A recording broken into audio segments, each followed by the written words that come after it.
escondido, en fin, lo han perdido todo. Y cuando uno ha estado arriba y de repente te lo quitan todo, no sabe adaptarse después a una vida, digamos, a una vida normal. En estos días estaba leyendo un libro, o uno de los libros que estoy leyendo, y en uno de ellos decía que en los tiempos de la Biblia, ya lo dije una vez, en los tiempos de la Biblia se vivía el día a día. Eso ya hoy en día prácticamente no existe. En algunos países sí, pero aquí, por ejemplo, la gente quiere tener, digamos, el mes arregladito, ¿no? Tengo para pagar el mes de la hipoteca o el mes del alquiler, ya están tranquilos. Y tengo el mes solucionado. Y en la Biblia no se vivía así. En la Biblia se vivía el día a día. Basta a cada día su propio afán, su propio mal. Y el pan nuestro de cada día. Así se vivía en el tiempo de la Biblia. Entonces, si nosotros dependemos día a día del Señor, no vamos a estar agobiados, porque mira, se dice, yo es que faltan todavía 20 días para terminar el mes. Pero no lo mires así, vive el día a día y el Señor te va a sorprender y te va a proveer el alimento, la comida, lo que sea necesario para el día a día. Y también leía en ese libro algo que me llamó mucho la atención. Yo no digo que tengamos que volver a eso, pero dicen que en los tiempos de la Biblia la gente comía 2 veces al día. Y yo digo, qué curioso, ¿no? Yo creo que todos comemos de más. Es decir, si nosotros ahora mismo nos quedáramos 15 días sin comer, seguro que nadie se moría. Hombre, fatiga tendríamos todo, a ver si me entiendes. Pero seguro que con todos los michelines y con toda la grasa y con todo lo que llevamos dentro, pues en la Biblia se comía 2 veces al día y estaban contentos. Sin embargo, hoy en día, mínimo, 3, y como tengas chicos jóvenes, pues 4 o 5, ¿eh? Y como estés aburrido en casa, venga, y hay gente que cuando están ansiosos y están nerviosos les da por comer. ¿Qué te parece, amigo? Y a otros les da por comprar, y a otros les da por cualquier otra cosa. Qué diferente es la vida de un cristiano, amén, hermanos. Qué diferente tiene que ser nuestra vida, en medio de todo este caos y en medio de todo este lío. En fin, hermanos, hoy comencé a leer otra vez el precioso y maravilloso libro del Apocalipsis. Quiero llevarles a él, está en el último libro de la Biblia. La palabra Apocalipsis es una palabra griega, no es una palabra española, aunque se emplea para películas y para títulos de novelas de Hollywood y todo esto. Pero la palabra Apocalipsis es una palabra griega que significa revelación, algo oculto que se da a conocer. En los tiempos de la Biblia, revelación era algo que no se podía ver, pero que había un momento en el que Dios permitía que se pudiera ver o entender pues lo que estaba oculto a los ojos naturales. Por ejemplo, cuando se cogían los rollos, no eran libros, sino eran pergaminos, eran rollos, y cuando se abrían los rollos, ese acto de desenrollar el rollo, el pergamino para leerlo, a ese acto se le llamaba revelar, porque era algo que estaba oculto, no era como hoy en día. Yo veo que muchos de ustedes, y espero que todos, tengan su Biblia particular. Entonces lo que yo voy a leer hoy, usted en su casa lo puede leer cuando quiera, porque hoy en día todos tenemos Biblia. Por ejemplo, una de las cosas que quiero hacer este año, ya se lo anticipo, y estoy moviéndome un poquito y tengo que hablar con Margarita y tal, es hacer una campaña de distribución de Biblias. Por ejemplo, a mí me encantaría que este año nos pusiéramos todos de acuerdo y pudiéramos decir, vamos a repartir a lo largo del año, por ejemplo, por poner algo, 1000 Biblias. Entre los hermanos del norte y nosotros vamos a ponernos de acuerdo y distribuir 1000 Biblias. Entonces hoy me dio por meterme en internet y vi que hay Biblias enteras, del Génesis hasta el Apocalipsis, por $2.50. Y tú dices, pero ¿cómo puede ser tan barato una Biblia? Vamos a ver, no es una Biblia de cuero, una Biblia de estas preciosas, sino es una Biblia normal, sencillita, pero tiene lo mismo que una Biblia de esas grandotas. $2.50. Y tú te vas, por ejemplo, a un bar y te tomas un cortado y te cobran ¿cuánto? Pues, a veces, en algunos sitios me han cobrado ahí €1, que yo digo, madre mía, €1, un cortado y una cosita así. Pues una Biblia que te cambia la vida, una Biblia que es la palabra de Dios. El apóstol Juan dijo, yo no he escrito, él dice en su evangelio, yo no he escrito todo lo que le di hacer al Señor. Y todo lo que él dijo, yo no lo escribí, porque si me hubiera puesto a escribir una por una todo lo que hizo y todo lo que dijo, en el mundo no cabrían los libros, porque hizo tantas cosas el Señor. Dice, pero estas palabras que yo les he escrito, las he escrito para que creyendo en ellas tengáis vida eterna. Entonces yo digo, un libro que te da vida eterna, un libro que te aclara dudas, un libro que te responde a preguntas, Un libro que trae bendición a la familia, que trae bendición a tu vida, por $2.50, 2 cortados. Como quien dice. Entonces yo pienso que sería muy bueno, y de hecho lo vamos a hacer, en este año ponernos una meta, no sé, 500, 600, 800, 1000 Biblias, y entre todos vamos a hacer una especie de campaña, ya les diré cómo tengo pensado hacerlo, para repartir la palabra de Dios. Porque hoy en día cualquier persona en su casa puede tener Biblia. Bueno, si ustedes van a mi habitación, pues yo no sé cuántas Biblias puedo tener, pues yo calculo mínimo 15 o 20 Biblias tengo que tener, como mínimo.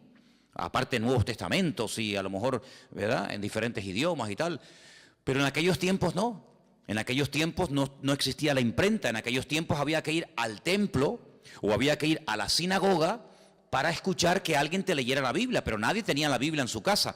Esto de poder tener toda la palabra de Dios, todo lo que el Señor reveló a lo largo de la historia en la mano, esto es un milagro.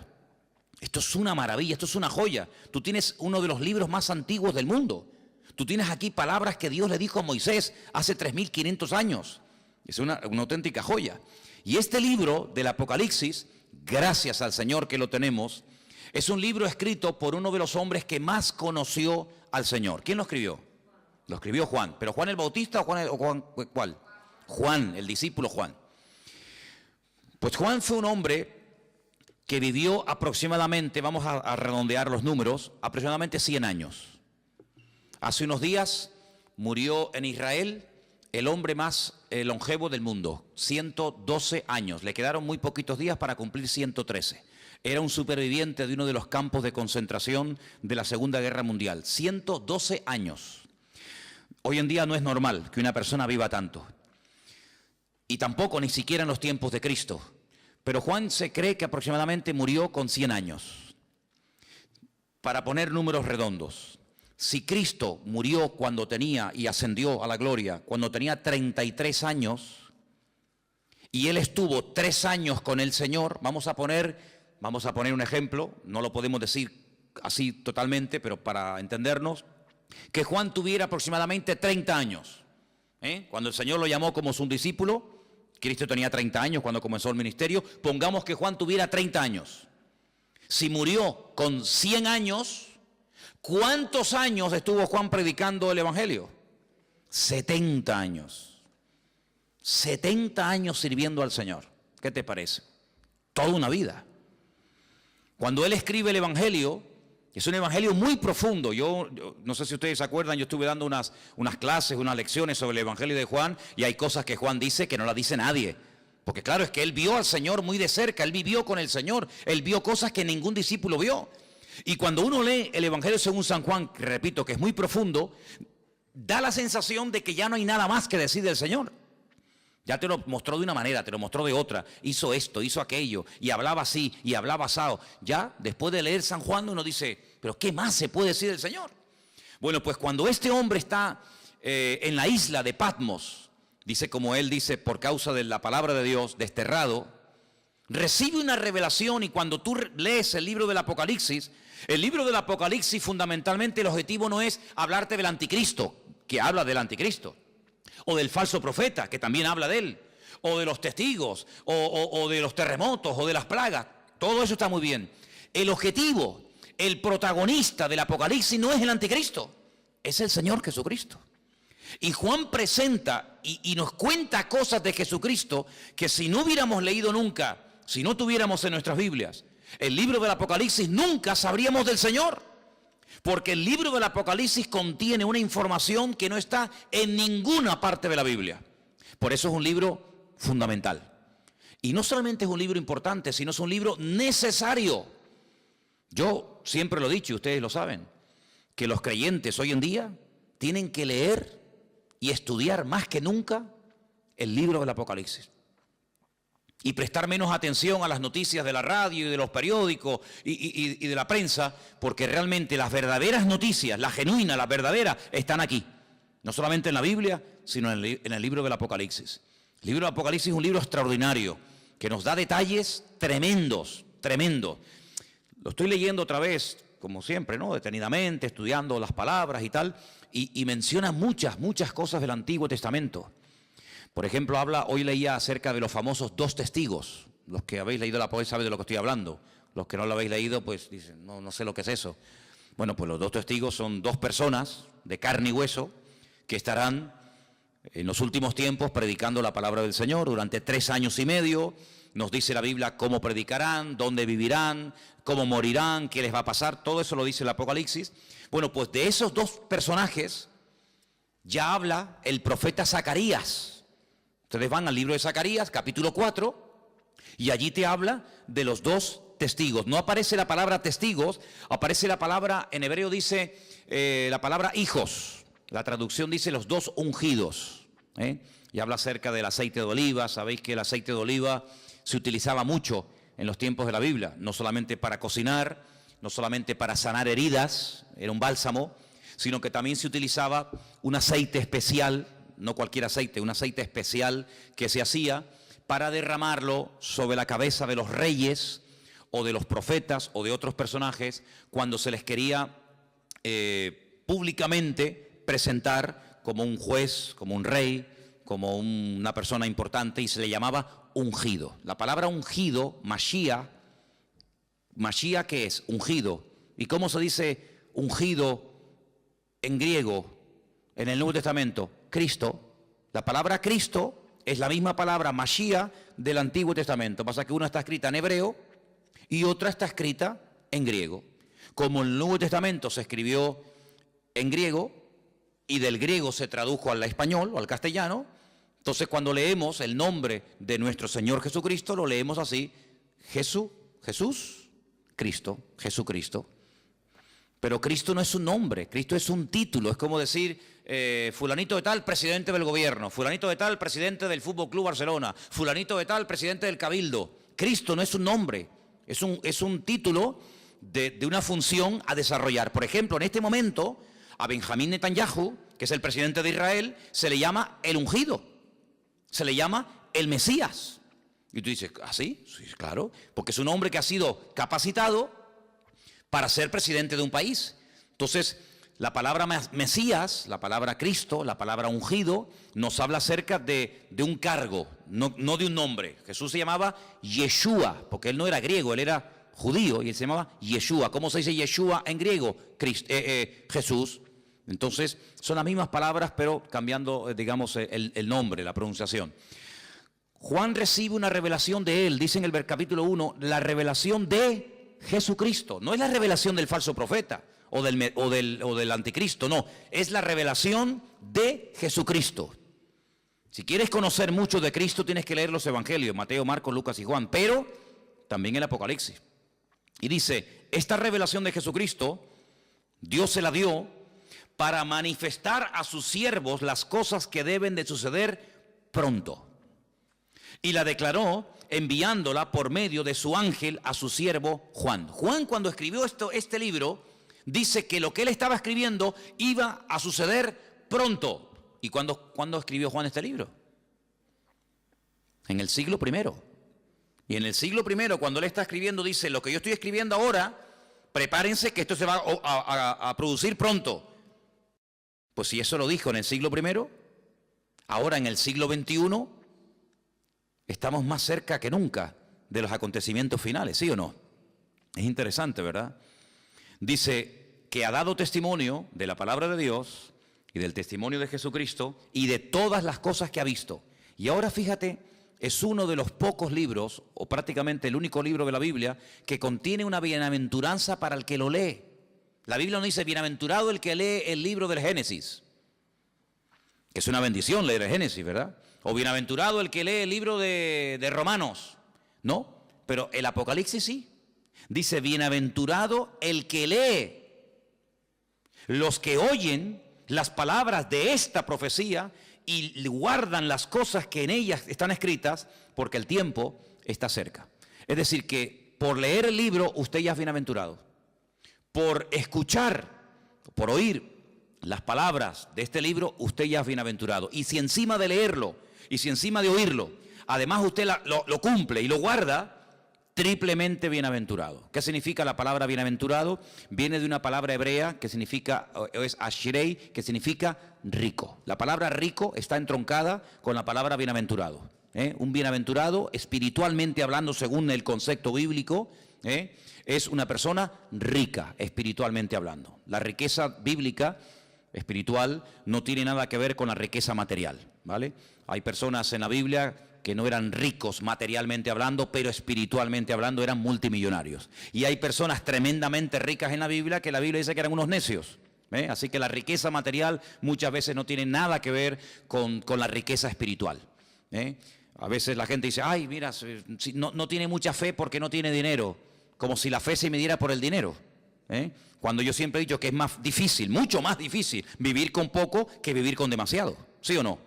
Si yo le doy a usted todos los meses 10.000 euros, que no los tengo, a ver si me entiende, pero si yo le diera a usted o le dieran a usted 10.000 euros, ¿sería muy difícil la vida para ti?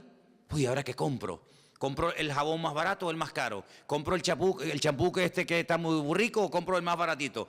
No habría problema, porque cualquier persona, pienso que en un día, 2, media hora, se adaptaría a vivir con 10.000 euros por mes. ¿Sí o no? Sin ningún problema.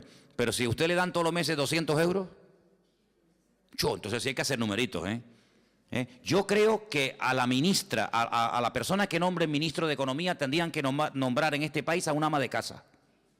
No a un político de estos que le van a dar 10.000 euros por mes. Eso lo hace cualquiera, no. Tendrían que nombrar a una ama de casa, una mujer que tiene un sueldo pequeñito, que saca a los hijos adelante. Yo nombraría de ministra de Finanzas o de, ¿cómo se llama?, de Economía en este país, a una ama de casa, porque esas sí que saben administrar el dinero.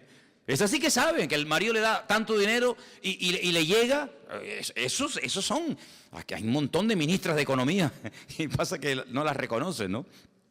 Bueno, pues Juan está allí en la isla de Patmos y uno dice, bueno, ¿y qué hacía allí Juan? Si Juan vivía en Éfeso.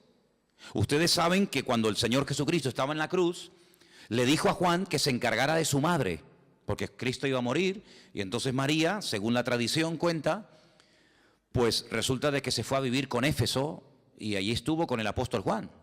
Pero Juan fue el único discípulo que murió de muerte natural, porque Cristo tenía 12 discípulos, uno se ahorcó, ¿sabéis, no? ¿Quién fue? Judas se ahorcó, se quitó la vida. Los otros murieron como mártires, unos crucificados, unos quemados, etcétera. Pero Juan, fue el único que murió de muerte natural.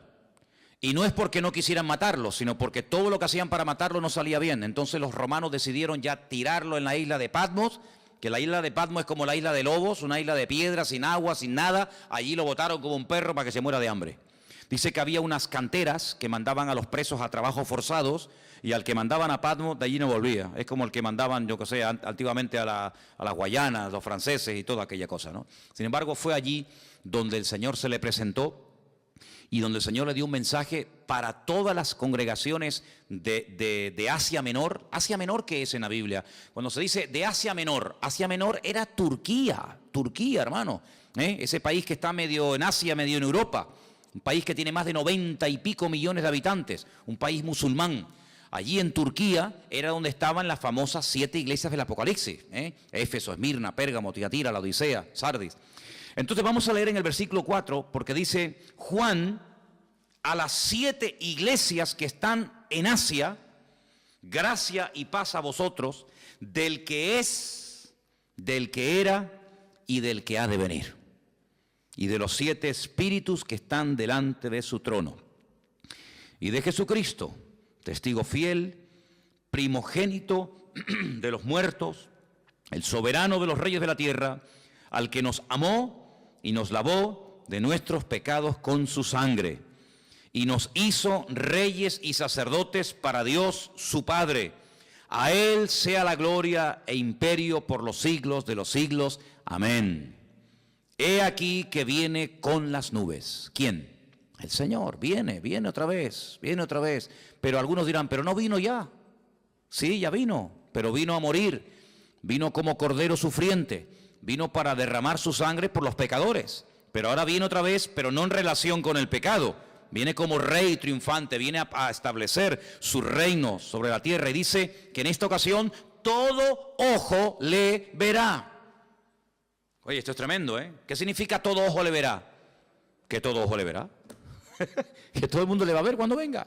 En la primera venida no todo el mundo lo vio. Muchos no se enteraron. Por ejemplo, los judíos que vivían en Roma, cuando nació el Señor Jesucristo en Israel, no sabían que había nacido el Mesías. ¿Cómo se enteraron? por los predicadores, por los misioneros, por los apóstoles, por los discípulos que iban a una sinagoga en Roma, en Corinto, en Éfeso, en donde fuera, y decían: venimos a decirles que nuestro Mesías, del cual habló Isaías, Jeremías, Daniel, etcétera, etcétera, ha nacido. No me digas. Sí, ha nacido. Claro, no había radio, no había internet, no había televisión, no había nada. ¿Cómo se enteraba la gente? A través de los predicadores. Ahora se dan cuenta ustedes lo importante que era predicar. Por eso dice Pablo: ¿y cómo van a creer si no hay nadie quien les predique? No había Biblias, no había emisoras cristianas, no había radio, no había nada. Entonces, qué importante era que los hombres fueran por todas las naciones diciendo que ha venido, que ha nacido, y no me diga, y mira, y sanó a los enfermos, y resucitó a los muertos, y murió en la cruz, y resucitó al tercer día. Y claro, para ellos era una gloria. Pero en esta ocasión no va a haber esa ignorancia, sino que en esta ocasión dice la Biblia categóricamente: todo ojo le verá. Todo el mundo, cuando el Señor venga por segunda vez, todo el mundo se va a enterar. Nadie va a decir en Tacoronte: ¿quién vino? ¿Quién? Ah, pues yo no. Todo el mundo lo va a saber. Todas las islas, todos los continentes, todas las ciudades, todas las televisiones del mundo, todas las radios, todos los periódicos, todo el mundo, los 7.000 millones de habitantes que hay en el planeta Tierra en este momento, todo el mundo sabrá que el Señor Jesucristo vino. Pero no solamente los que estén presentes en ese momento, sino dice: y los que le traspasaron. ¿Cómo que los que le traspasaron? Sí. Los que le traspasaron ya están muertos. ¿Sí o no? Los romanos que le clavaron aquellos clavos en el pie y en la mano y le traspasaron el costado y le pusieron la corona de espina, ¿cómo lo van a ver si ya murieron? Pues no te das cuenta de que la Biblia a veces te habla de un mensaje superficialmente, pero indirectamente, sin mencionar la palabra. Si los que le traspasaron le van a volver a ver, te está dando a entender la Biblia que se producirá una resurrección de los muertos. Porque si no, ¿cómo le van a ver si están muertos? Entonces no te menciona la palabra resurrección, pero dice: cuando venga todo ojo le verá, también le verán los que le traspasaron, y dice: todos los linajes de la tierra harán lamentación por él. Y Juan dice: sí, amén, estoy de acuerdo, perfectamente, es así. ¿Te das cuenta? La palabra amén, cuando tú pones la palabra, por ejemplo, si buscas la palabra en hebreo fe, la palabra que se emplea para fe, generalmente la palabra emuná. Emuná es fe en hebreo. Se puede traducir como fe o también como confianza, pero generalmente es fe. La palabra emuná, dentro de la palabra está la palabra amén.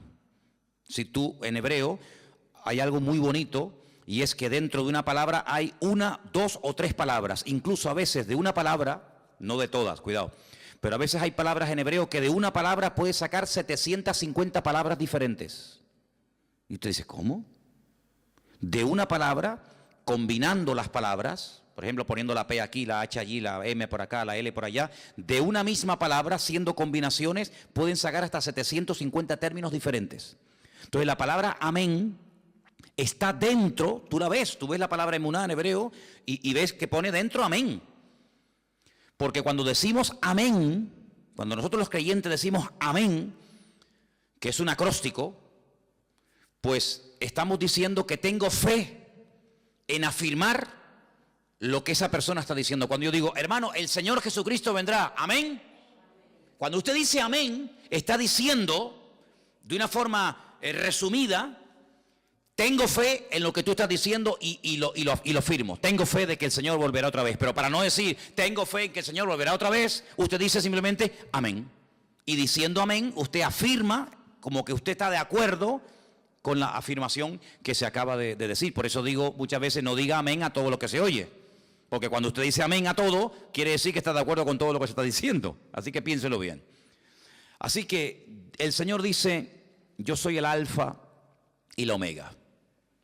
Yo me imagino que todos lo sabrán, pero cuando leía esta mañana el Apocalipsis en la versión hebrea, no dice evidentemente el alfa y el omega, porque el alfa y la omega es la primera y la última letra del alfabeto griego, ¿vale? En nuestro idioma sería la A y la Z. Yo soy la A y la Z. En hebreo yo soy la Aleph y yo soy la Taf, ¿vale? El principio y el fin, dice el Señor, el que es, el que era y el que ha de venir, el Todopoderoso. ¿vale? El Todopoderoso, el Eterno Dios. El nombre de Dios lo hemos explicado 1.000.000 de veces. El nombre de Dios es un nombre que no tiene vocales. Es un nombre que solamente tiene consonantes. Son Yod, Hei, Bat, Hei. A menos que usted le ponga vocales a esas letras, no se pueden pronunciar, porque ¿cómo vamos a pronunciar una palabra si no tiene vocales? Se une la consonante con la vocal y entonces creamos las sílabas y las palabras. Entonces el nombre de Dios es un nombre aparentemente impronunciable, porque cuando se escribió originalmente no tenía vocales. Pero si usted ve cómo se escribe el verbo ser y el nombre propio de Dios, que son esas famosas 4 letras que se llama el famoso tetragramatón, dentro del nombre de Dios usted puede ver que está escrito el verbo ser. ¿Por qué? Porque Dios es la existencia. Dios es el que da existencia. Él no depende de nada ni de nadie para existir. Nosotros sí. Si nuestros padres no se hubieran conocido y de esa relación no hubiéramos nacido nosotros, ¿de dónde hubiéramos salido? De ninguna parte. Luego nosotros somos los hijos de nuestros padres y los padres eran los hijos de nuestros abuelos y así sucesivamente. Pero si llegamos a Dios, y la pregunta que yo me hacía antes de aceptar al Señor, que ya lógicamente la tengo clarísima, pero en aquel tiempo me torturaba, era una tortura terrible, ¿de dónde salió Dios? ¿Quién lo creó? ¿Quién lo hizo?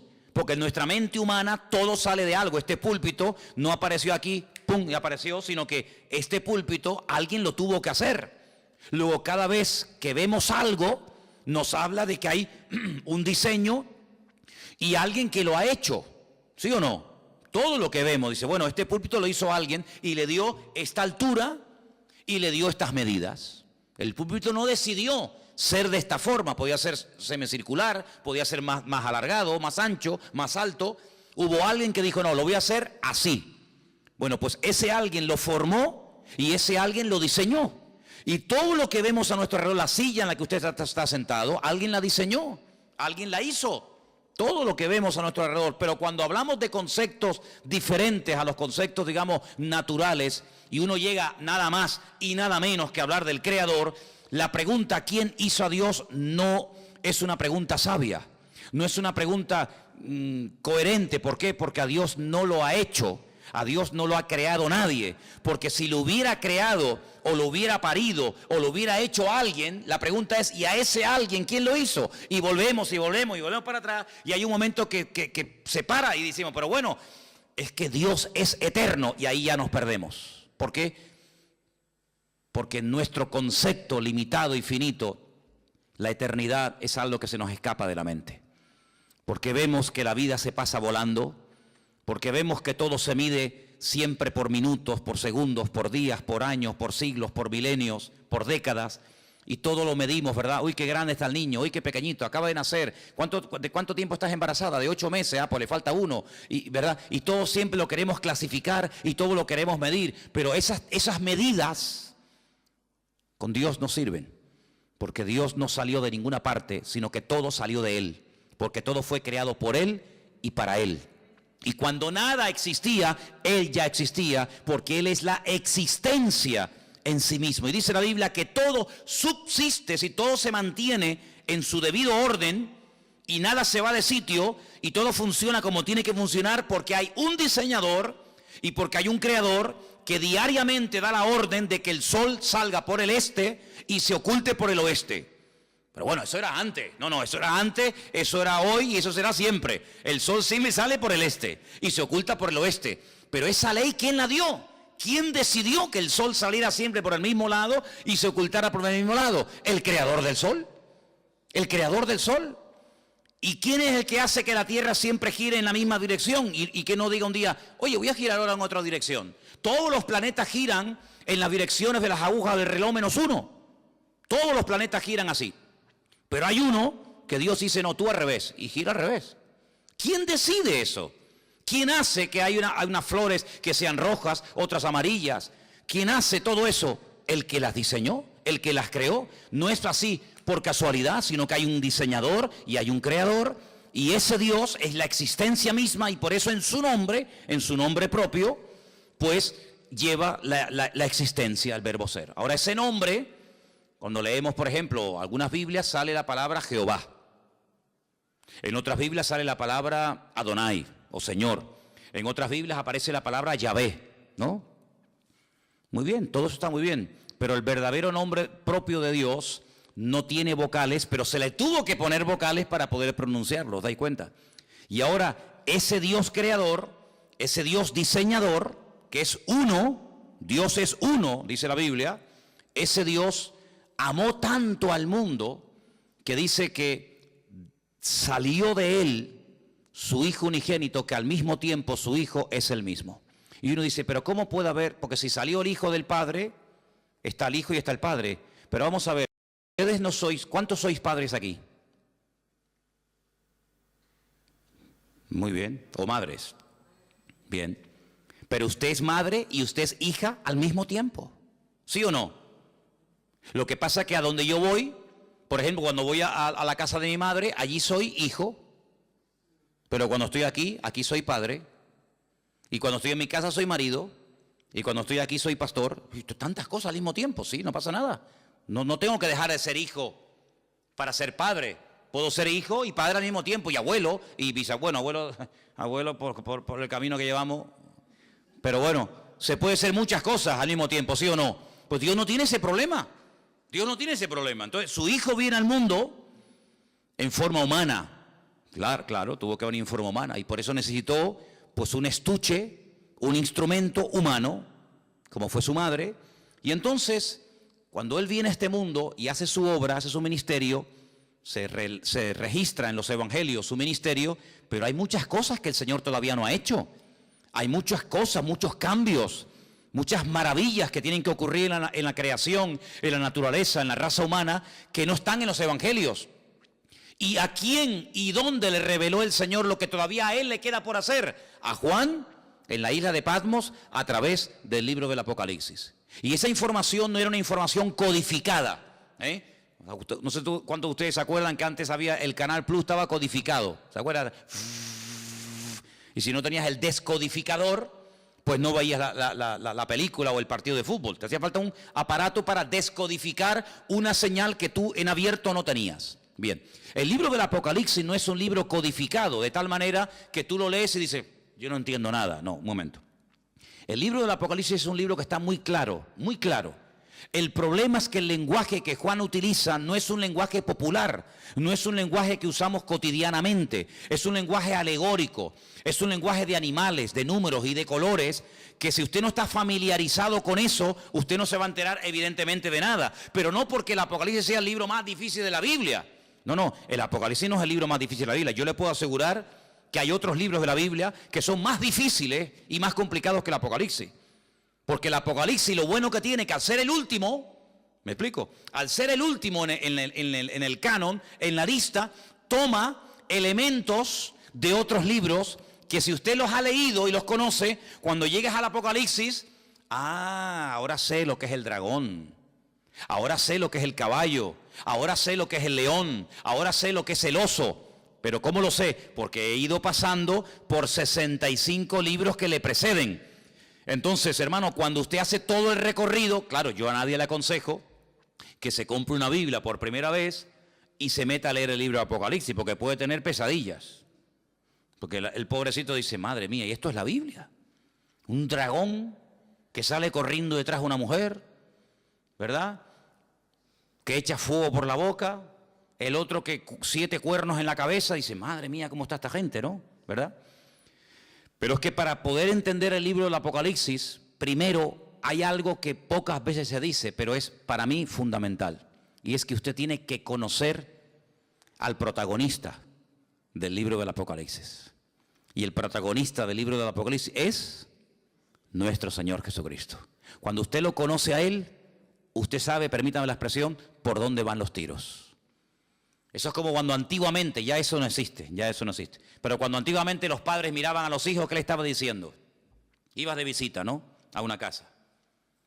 Entonces tu padre se te quedaba mirando y te estaba diciendo, sin palabras, o te comportas o te voy a dar un jaquimazo que te voy a poner la cabeza así para atrás. Con la mirada, era un mensaje telepático, ¿no? Te miraba así, y ya hasta agachabas la cabeza porque te estaba diciendo, te voy a dar una que te vas a enterar, sin palabras, porque ya lo conocía. Pero esa mirada se la daba a lo mejor a otro niño y el niño ni se enteraba. Cuando tú conoces a tu marido, tú sabes cuándo está enfadado y cuándo está de buen humor. Por eso hay mujeres que dicen, ahora no le digas nada, espera mañana. No, yo le digo ahora. No le digas ahora porque encima vas a cobrar. Espérate a mañana, que ya verás como mañana es otro ser humano. En la Biblia hay momentos en los que si usted no conoce al autor, usted no se va a enterar del espíritu, de la actitud, de por qué el Señor dijo eso. Y esto que le estoy diciendo no es broma, porque dice la Biblia que cuando Pedro estaba afuera con los romanos calentándose en el fuego, ¿se acuerdan? Que llegó aquella chica y le dijo, mira, acá hay otro, este es uno de ellos. Y él decía, no, yo no soy de ellos. Lea usted en la Biblia, y hay un momento en el que dice que la mirada de Cristo se cruzó con la de Pedro. Cristo dice así. Tú estás diciendo, no, yo no le conozco, y Cristo dice así. Y se le quedó mirando, y dice la Biblia, lea esto, léalo, es tremendo. Dice, y saliendo lloró amargamente. ¿Qué mirada le habrá lanzado el Señor? No, yo no le conozco, yo no sé quién es, yo no quiero saber nada de ese hombre. Diciendo, ay, Pedro, que tú no me conoces a mí, Pedro. ¿Pero qué estás diciendo, criatura? Lo rompió, ya con la mirada dijo, madre mía, lo que estoy así, salió corriendo y se echó a llorar porque no pudo aguantar aquello, una mirada que lo rompió, ¿verdad? Que lo rompió. Entonces, cuando uno va al libro de Apocalipsis, uno puede leer comentarios y puede preguntar a este y al pastor tal, y puede leer, pero si tú no conoces al autor, el libro te va a sonar a chino. Y que yo sepa aquí, nadie sabe hablar chino. Pero cuando tú conoces al autor, tú captas y lo ves al Señor por todas partes. Porque te vuelvo a repetir, el objetivo del Apocalipsis no es levantar y el protagonista, el anticristo, el falso. No. El protagonista del libro del Apocalipsis es el Señor Jesucristo. Y todo lo que pasa, todo lo que ocurre, las tragedias, los terremotos, las catástrofes, las guerras y esto y aquello, todo siempre apunta a un objetivo, y es que el hombre reconozca que el Señor Jesucristo viene pronto. Te habla de una manera, te habla de otra forma, te habla por aquí, te habla por allá, para que el hombre entre en razón y para que el hombre entienda que no puede hacer con su vida lo que le da la gana, para que el hombre entienda que no es dueño de sus actos. Cuando nosotros creemos que somos dueños de nuestros actos, nos estamos proclamando como si fuéramos dioses. Yo hago lo que me da la gana.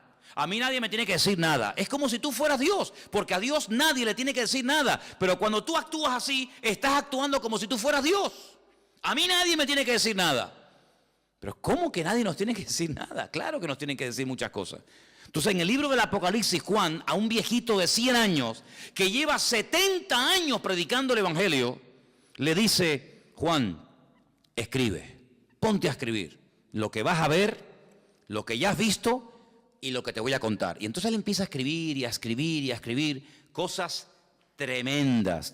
Pero fíjate lo que dice, por ejemplo, en el versículo 10, cuando el Señor le dice a Juan que escriba, hay una cosa muy importante que tenemos que tener en cuenta, y es cómo estaba, con qué actitud estaba Juan. Dice el versículo 10, yo estaba en el Espíritu en el día del Señor, y oí detrás de mí una gran voz, como de trompeta. Juan no estaba despistado, Juan no estaba quejándose, Juan no estaba con una mala actitud, sino Juan dice que estaba en el Espíritu. Y eso es muy importante. ¿Cuántas veces me habéis oído a mí decir que la actitud marca la diferencia? ¿Sí o no? Es muy importante. Estar centrado, estar pendiente. No, mira, ahora no me hables, que ahora estoy pendiente de la palabra. No, ahora no quiero saber nada. El móvil, ¿para qué quiero yo un móvil ahora? No me hace falta el móvil para nada. Ahora me está hablando el Señor, estoy con su palabra. Él estaba en el Espíritu. ¿Tenía motivos para quejarse? Hombre, humanamente hablando, sí. 100 años aquí botado como un perro, sin agua, sin comida, sin hermanos, sin iglesia, sin amigos, sin nada. Y mira cómo me has tratado, y mira no sé qué, y te he servido para qué. No le dio lugar a eso. Él estaba en el Espíritu. Si el Señor ha permitido que yo esté en la isla de Patmos, no es un castigo, es una bendición, porque al fin y al cabo vemos que no fue un castigo, sino que fue un tiempo maravilloso, porque para poder escribir todo esto, hermano, y para poder ver todas estas visiones, uno no podía estar viviendo en una gran ciudad con ruidos, con coches, con no sé qué, con no sé cuánto, sino uno tenía que estar en un sitio tranquilo, sin que nadie te moleste. ¿Y qué mejor sitio? ¿Qué mejor sitio que la isla de Patmos? Donde tienes tiempo para pensar, para orar, para meditar, y aquí sin que nadie te moleste, aquí te voy a dar la revelación más grande que jamás ningún ser humano ha tenido en esta vida. Luego vemos que el famoso refrán, que no hay mal que por bien no venga, se cumple perfectamente en la vida de Juan. Hace muchos años yo leí un libro de un pastor que tuvo un accidente y se le partió una pierna y estuvo un buen tiempo en cama, escayolado, sin poder moverse. Y los primeros días de ese accidente él comenzó a quejarse. Señor, ¿y por qué? Tenía que predicar en esta iglesia, me habían invitado a viajar a no sé qué sitio, me habían invitado a no sé qué, y ahora no puedo tal, y empezó a quejarse hasta que pasaron los días y le dijo, Señor, si tú has permitido que yo esté aquí parado sin hacer nada, ¿qué propósito tienes tú, Señor? Y ese hombre escribió un libro con su testimonio, con sus experiencias, y cuenta él que fue un libro que bendijo a muchísimas personas. Un libro que fue de muchísima bendición, sus testimonios, las experiencias que había tenido con el Señor, las pruebas por las cuales había pasado y lo que había aprendido en el Señor. Y dice, yo conseguí más bendición y logré bendecir más a la gente con aquel libro que con 1000 predicaciones, viaja por aquí, viaja por allá, entra por aquí, entra por allá. Y él entendió que el Señor lo paró, ¿sabes? Él entendió que el Señor permitió aquel accidente para que durante un tiempito tranquilo pudiera escribir un libro que después sería de tremenda bendición para muchísima gente que lo leyó. Entonces hay momentos en la vida que nos puede pasar algo que decimos, ¿y por qué? ¿Y por qué, Señor? ¿Y por qué tal? ¿Y por qué esto? ¿Y por qué el marido? ¿Y por qué el niño? ¿Y por qué no me dieron el trabajo que me habían prometido? ¿Y por qué no sé qué? ¿Por qué? ¿Y por qué? ¿Y por qué? Y hace muchos años, yo era recién convertido, vino a Las Palmas a predicar una señora que dice ella, en aquellos años, que era la capellana de una de las cárceles más peligrosas de los Estados Unidos, la cárcel de Sing Sing. Y esta mujer empezó a predicar y yo te puedo asegurar que no todo, pero por lo menos la mitad del mensaje me lo aprendí de memoria. Y todavía lo tengo aquí. Y ella empezó diciendo, hay una pregunta que si nosotros nos la hacemos podemos volvernos locos. Y es una pregunta, y la pregunta es ¿por qué? Y sobre esa pregunta ella basó su mensaje. Y a mí se me quedó tan grabado aquello.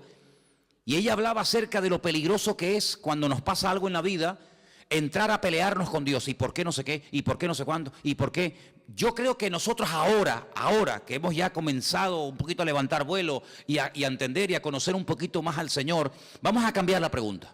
Vamos a dejar el por qué. ¿Por qué? Dios lo sabe. Vamos a preguntarle otra pregunta al Señor. Vamos a hacerle esta pregunta. ¿Para qué? El por qué no me interesa. Porque si yo soy cristiano, mi vida está en las manos del Señor y el Señor ha permitido esta situación, Él sabrá por qué la ha permitido. Los que amamos a Dios, ¿qué dice? Todo ayuda para bien. Luego, el por qué no me interesa. Mi Dios sabe lo que hace conmigo, pero ¿para qué has permitido esta situación? Entonces, cuando comenzamos a indagar y a orar y diligentemente le preguntamos ¿para qué? El Señor nos va a dar muchas respuestas. ¿Para qué me has traído a Patmos? ¿Para morirme de hambre? No te vas a morir, porque ¿quién te trajo a Patmos? ¿Los romanos o lo permití yo? ¿No se acuerdan ustedes un día en la cárcel en Israel que estaba Pablo? Y dice la Biblia que el Señor se le presentó y le dijo, Pablo, escucha bien, tú has dado testimonio de mí aquí en este país. En todo Israel te conocen, todas las sinagogas del país te han oído. Eres un rabino famoso. Eres uno de los mejores discípulos de un tal Gamaliel, hijo de Gilel, uno de los mejores rabinos de toda la historia. Pero ahora es tiempo de que salgas de tu tierra y te vayas a Roma. Y quiero que allí en Roma prediques mi palabra. Pero si estoy preso y tú me dices que me vaya a Roma, ¿cómo me voy a ir si no me van a dejar salir? Estoy encadenado. Pero Pablo, escucha una cosa, tú eres ciudadano romano, no te olvides. ¿Y?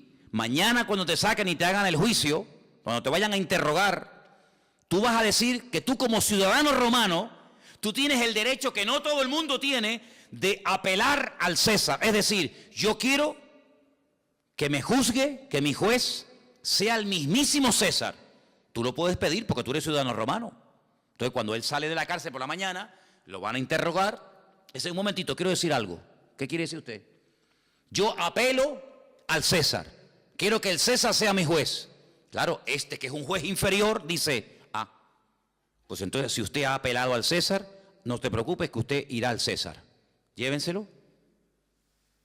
Lo montan en un barco. ¿Quién? Los romanos. Y lo llevan a Roma. No fue por el camino y porque me llevan a Roma. No, porque el Señor quiere llevarme a Roma, pero como yo no estoy libre ahora, que me puedo comprar el pasaje, ir a donde quiera, pero le doy la vuelta a la tortilla. Y en vez de utilizar mi libertad, uso mi, entre comillas, encarcelamiento, pero ahora ellos me van a pagar el pasaje. No me voy a pagar ni el pasaje. Me van a pagar ustedes el pasaje, me van a pagar ustedes la comida y me van a llevar al mismísimo César de Roma. Pero ¿quién va a ir a darle testimonio al César de Roma? ¿Quién? ¿Uno por la calle? No. O un preso o uno que pertenezca a la corte de Roma. Entonces, si no eres de la corte de Roma, pero eres un preso con ciudadanía romana, tienes derecho a que te juzgue el César de Roma. ¿No os dais cuenta que todo ayuda para bien? ¿Dónde nació Pablo? En Tarso. ¿Qué era Tarso? Una pequeña colonia romana. Y dice que las personas que estaban allí, a través de su padre, él obtuvo la ciudadanía romana. ¿Quién sabe si en algún momento Pablo, como judío fanático que era en aquel momento, habrá dicho, ¿y yo para qué quiero la ciudadanía romana? ¿Yo para qué quiero ser romano? Ahora no lo entiendes. Estos asquerosos romanos, este imperialismo que ha venido aquí a dominar nuestra tierra. Sí, pero estos, el día de mañana van a ser el instrumento que Dios va a utilizar para llevarte nada más y nada menos que a Roma, al hombre más poderoso de la tierra. Y allí fue.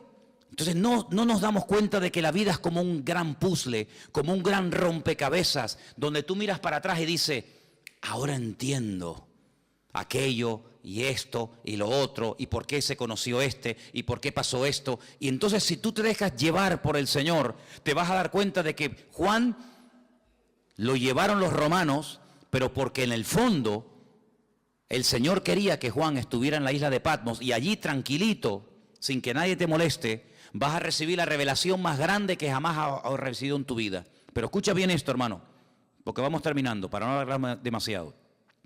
Antes de darte revelación para otros y antes de darte mensaje para iglesias y para pastores y para otras personas, el primero que tiene que recibir el mensaje eres tú. Porque la tendencia de que siempre tenemos algo que decirle a fulano o a mengano, yo no digo que esté mal, pero el primero que se tiene que aplicar el mensaje es el que lo da.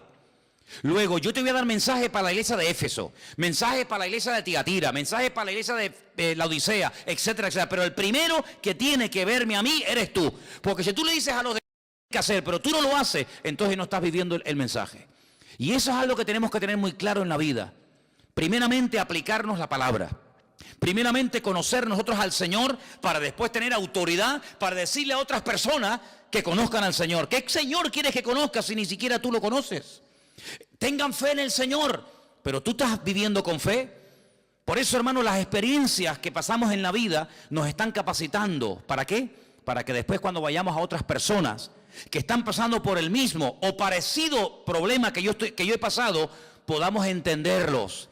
Por eso yo muchas veces digo, cuando alguien se hace la pregunta, ¿en qué forma tú me quieres utilizar? ¿Con qué tipo de gente tú me quieres utilizar? Analiza cómo ha sido tu vida. ¿Con qué tipo de gente tú te has movido generalmente? Por ejemplo, hay personas que se han movido toda la vida en el mundo del deporte.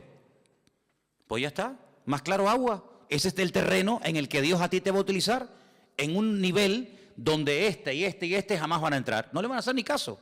Pero tú que eres un deportista, te vas a mover en un nivel donde todo el mundo te conoce, tú sabes lo que es una lesión, tú sabes lo que es un campeonato, tú sabes lo que es el sacrificio, ese va a ser tu campo de misión.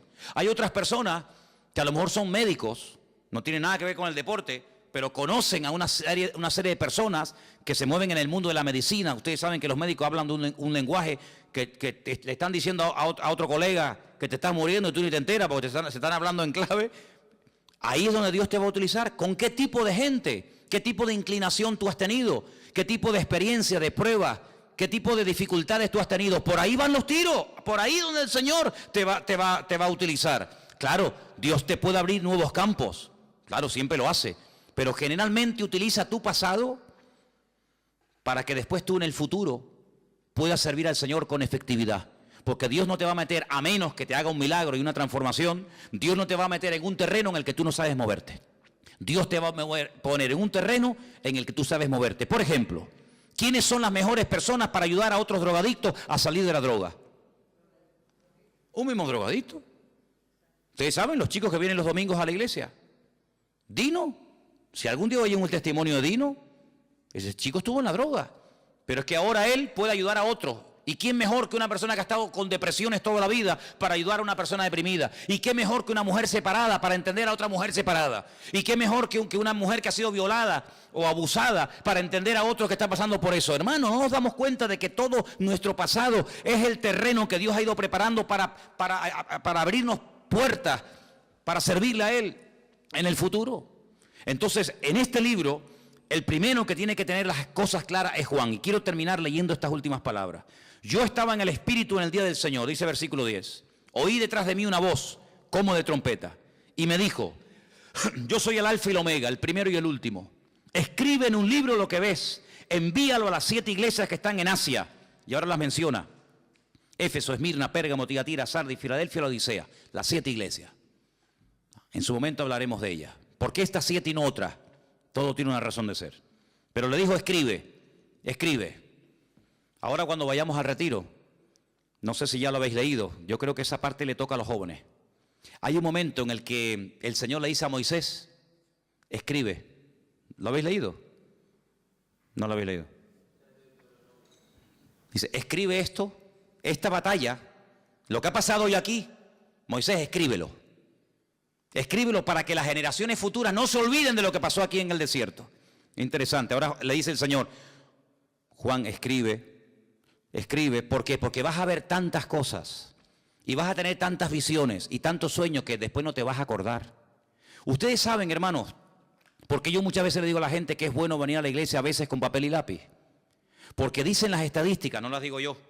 Los expertos, los que están todo el día haciendo este tipo de estadísticas y de estudios, dicen que cuando una persona escucha un mensaje político, religioso, de la índole que sea, después de un tiempo, se puede llegar a recordar con el tiempo un 10% de lo que se oyó perfectamente. Y el otro 90%, algunos oyen 25%, pero generalmente, si yo les pregunto a ustedes dentro de 15 días de lo que yo hablé la semana pasada, muchos de ustedes ya no se acuerdan. ¿Quién es el que más se acuerda? El que lo dijo. Yo me acuerdo de los mensajes que yo he dado porque yo utilizo no solamente el haberlo estudiado, sino el haberlo dado, entonces me lo sé. Pero el que lo oyó, solamente el 10%. Pero fíjate cómo se dispara la estadística. Si una persona está escuchando una lección de un maestro, de un pastor o de quien sea, y escribe, automáticamente pasa del 10 al 80%. Es decir, usted me está escuchando a mí ahora. Si yo le pregunto a usted dentro de 3 días, muchas de las cosas que dije, algunas se acordará, otras no. Pero si usted tomó alguna nota y encima cuando llegó a la casa la repasó, el 80% usted es capaz de acordarse, porque además lo tiene escrito, que si solamente lo hubiera oído. Entonces, Juan, tú vas a ver lo que yo te voy a decir de los 2 testigos. Nadie ha escrito de los 2 testigos, nadie sabe nada de esto. Yo te voy a hablar de los 144,000 sellados.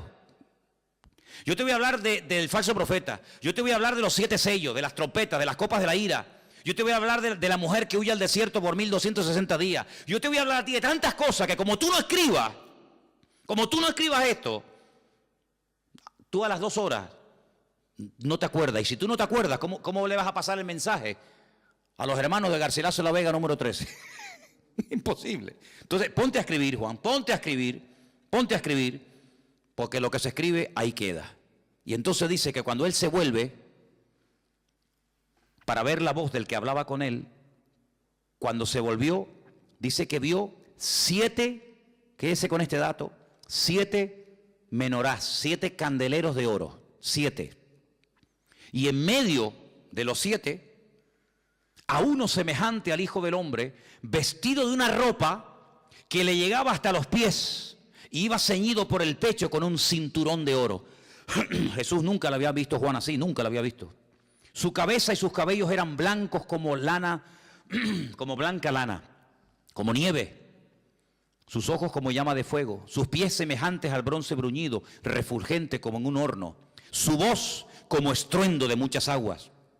Tenía en su diestra 7 estrellas, y de su boca salía una espada aguda de 2 filos, y su rostro era como el sol cuando resplandece en su fuerza. Cuando le vi, caí como muerto a sus pies. Esto nunca le había pasado a Juan. Juan nunca se había caído. Ese día sí. Caí como muerto a sus pies, y él puso su diestra sobre mí y me dijo: no temas, yo soy el primero y el último, el que vivo. Estuve muerto, mas he aquí que vivo por los siglos de los siglos. Amén. Y tengo las llaves de la muerte y del Hades. Escribe las cosas que has visto, las que son y las que han de ser después de esta. Y ahora le explica algo. El misterio de las 7 estrellas que has visto en mi diestra y de los 7 candeleros de oro, pone, las 7 estrellas son los ángeles